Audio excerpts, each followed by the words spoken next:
Twisters is a film that generally did surprise me because when I saw a trailer to this earlier this year, I thought it was going to be a dumpster fire. But surprisingly enough, it's actually quite enjoyable despite some issues that it does have.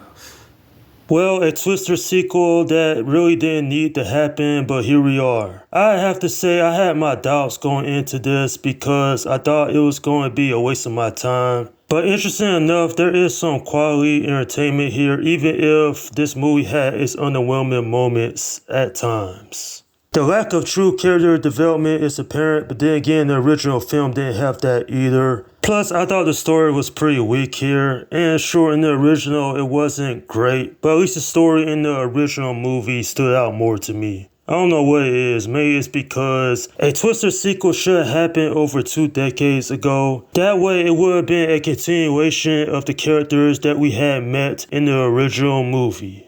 Still though, I don't hate this one. It's alright for what it is, but it's just nowhere near as great as it could have been. Now sure, the original Twister film, it definitely is not a masterpiece, but I think I like that one a little bit more only because a lot of the characters in that one is memorable.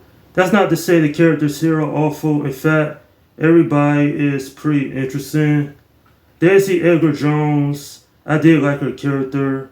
She just wants to get back into storm chasing, and she just wants more out of her life. She wants to go out and chase the tornadoes. I did like that character.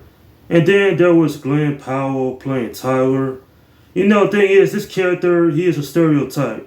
And the reason I say that because it sounds like he was saying yeehaw a lot of times. And you know, the thing is, I didn't hate that character, but there wasn't much depth to him. And then there's Anthony Ramos. Yeah, he did a decent job here. In fact, I'll probably say that the acting is not bad. It's probably on par with the first film. I actually did like the special and visual effects. They look great.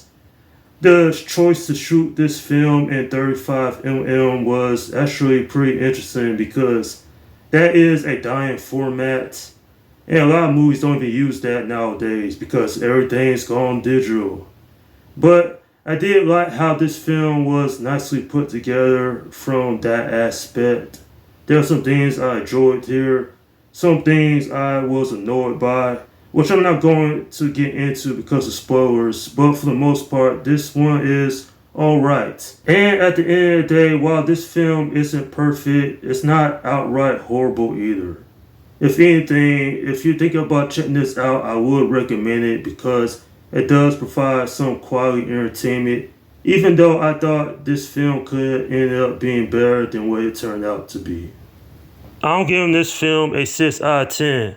Well, at least this one wasn't terrible. I didn't expect much from this. It is a disaster movie after all. And to answer the question, no, you do not need to see the original Twister in order to understand the story in this one.